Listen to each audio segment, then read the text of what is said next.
First of all, every time we have a thought, we make a chemical. And if you have an unlimited thought, you will feel unlimited. And if you have a self-depreciating thought, you'll feel unworthy. And your brain instantaneously fires circuits that signal another part of the brain to release peptides or chemical messengers that signal hormonal centers. And when we get that arousal from the thought that we think, those thoughts sometimes weaken, the response weakens the physical body. So turns out that the emotions that are created from the thoughts are the signaling mechanisms of the body. Thoughts are the language of the brain, and feelings are the language of the body. And how we think and how we feel creates our state of being. So it turns out that the thoughts based in the stress hormones, based in survival, those are the thoughts that begin to push the genetic buttons that create disease. In other words, a person wakes up in the morning, and the brain is a record of the past. The first thing they do when they wake up in the morning is they start thinking about their problems. And those problems are memories that are etched in the brain that are connected to certain people, certain objects, certain things at certain times and places. So if you believe that your thoughts have something to do with your destiny, the moment you think about your problems, you're thinking in the past, right? Mm-hmm. Now, every one of those problems has an emotion associated with them because we've experienced them. So the moment you remember your problems, now you feel unhappy. Now you feel anxious. Now you feel fear.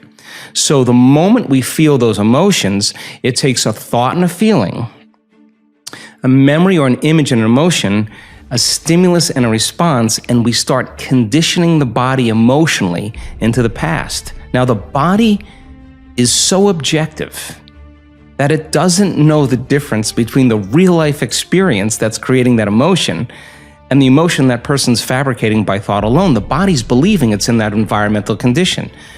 So if the environment signals the gene, and that's the truth, and the end product of an experience in the environment is an emotion, we're signaling the same genes, and genes make proteins. And if you keep signaling the same genes, you start down-regulating the gene to make cheaper proteins, and the body begins to break down. Now, that's an unconscious process.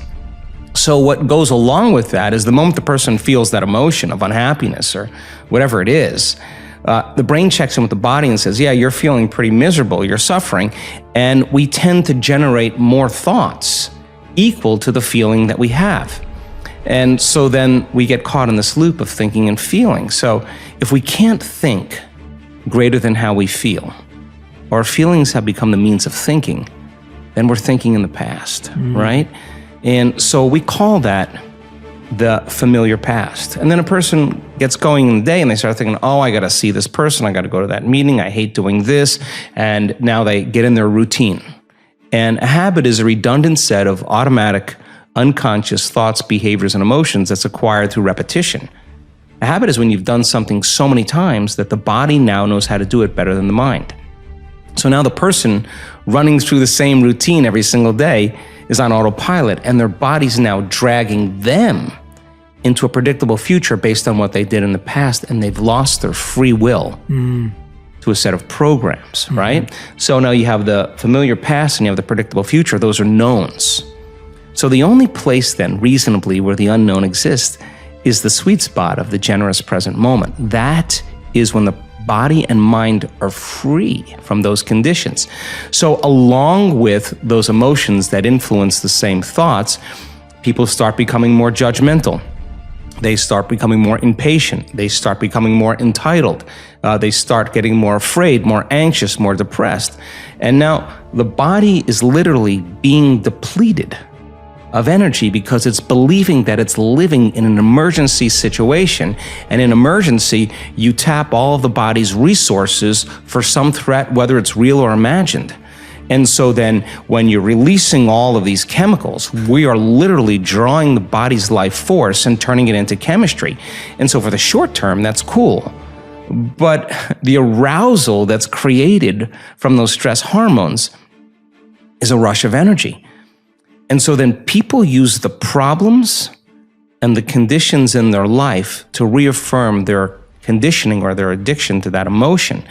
And in a sense, they become addicted to the life they don't even like. And this is why change is so hard. So then when a person makes up their mind to change and they say, okay, I'm not going to say I can't, I'm not going to judge another person, I'm not going to blame, I'm not going to complain, I'm not going to make excuses, I'm not going to be a victim, I'm not going to talk trash about anybody, I'm just going to stop. Well, that works out really well for the first couple hours. Then the body's saying you're out of schedule. You normally at 8 in the morning, you're getting traffic and you're angry. Then at 11 o'clock, you check your emails and you're really judgmental and frustrated. The body's saying, oh, well, you've been doing this for the last 20 years. You're just going to stop today. So now the body, which has been conditioned emotionally to be the mind, wants to return back to its familiar territory, to the known. So the body starts influencing the mind. And it says, come on. This is a good time to judge. Come on, this is a good time to suffer. It's your ex's fault. It's the government's fault. It's it's the weather, the news, whatever it is. And if we accept, believe, and surrender to that thought without analyzing it, it slips by and it begins to program the autonomic nervous system to make those pharmacy of chemicals. And so that's when the person makes the same choice, does the same thing, creates the same experience just for that familiar feeling. Okay, I'll complain just so I can feel suffering. Then they'd rather be unhappy than step into the unknown, to step into possibility. And the hardest part about that process, first of all, is not making the same choices you did the day before. And here's the payoff. You got to stay conscious and not go unconscious. And it turns out that 95% of the time we're unconscious. So if you're going to stay conscious, then there's an element that also requires a certain amount of awareness or energy. And you got to step outside of that unconscious state. So the thoughts that they're thinking are slipping by their awareness unnoticed because they're hardwired in their brain, because they've been saying, I can't, it's too hard, my life will never change, it's someone else's fault. Those thoughts have consequences in the body. So then if a person then becomes conscious of those unconscious thoughts, becomes aware of how they speak and how they act, and they notice how they're feeling, they're no longer the program. They're the consciousness outside the program, and that's the first step to change. So when you're distracted by your environment and you got your cell phone and you're tweeting and you're Instagramming and Facebooking, whatever people do, you're distracted by that feeling. But I now know that if you take a person and you say, okay, close your eyes, sit in the silence of any external stimulation, remove the environment, sit your body down like an animal. Body is the animal. Tell it to stay. I'm going to feed you. You can check your cell phone. You can shower. You can have your coffee. But when I say, and so then here comes the challenge, right? So, and then if you say then you're not going to live in the familiar past or predictable future, you're not going to think about how long you've been meditating, what you got to do.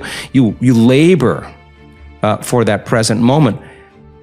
People think when they do this that they're doing something wrong because there's such discomfort that comes with it.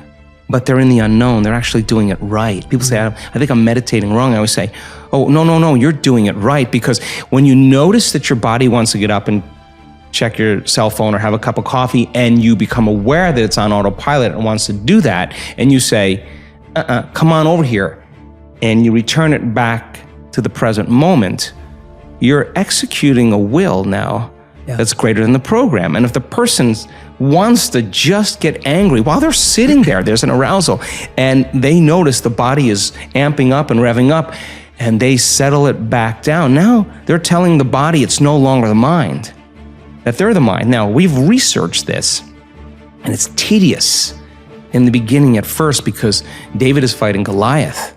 But if you keep practicing it, just like training an animal, sooner or later the body acquiesces. Sooner or later the body is trained to a new mind, and when that happens, there's a liberation of energy. The body goes from particle to wave, from matter to energy, and there goes that emotion, literally liberated from the body as energy. So the person who has the strong emotion to some circumstance in their life, and they're working on lowering the volume of that emotion, the more they lower the volume of that emotion, the more they're going to take their attention off that person and problem, and they're going to take their power back. There's going to be a break in their attention from that circumstance. And now they build their own field. And now there's energy to heal.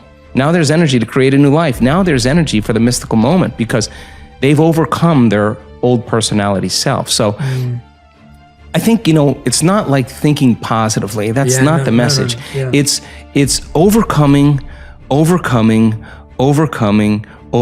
until we become somebody else. And when that occurs and the person starts thinking differently and they start acting differently and they start feeling differently, they're a new personality. And they start seeing those synchronicities and serendipities. Now, crossing that river of change, the creative process now gets exciting because what thoughts do you want to fire and wire in your brain? What kind of attention and intention